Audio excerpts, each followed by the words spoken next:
ষাট মুদ্রাক্ষরিক cum computer operator এবং ষাট লিপিকার কাম কম্পিউটার অপারেটরের মধ্যে পার্থক্য।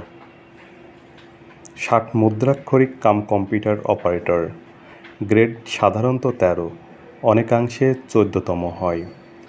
এর টাইপিং এবং শর্টহ্যান্ড উভয় লাগে। শর্টহ্যান্ডের গতি তুলনামূলক কম লাগে। দায়িত্ব তুলনামূলক কম। শিক্ষাগত যোগ্যতা অনার্স।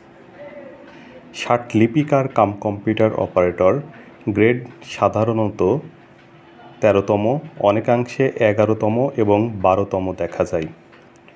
উন্নত শর্টহ্যান্ড, টাইপিং এবং অফিস ব্যবস্থাপনার প্রয়োজন হয়। শর্টহ্যান্ডের গতি তুলনামূলক বেশি। দায়িত্ব তুলনামূলক বেশি, তবে উচ্চ পর্যায়ে দাপ্তরিক কাজ সম্পাদন করতে হয়। শিক্ষাগত যোগ্যতা অনার্স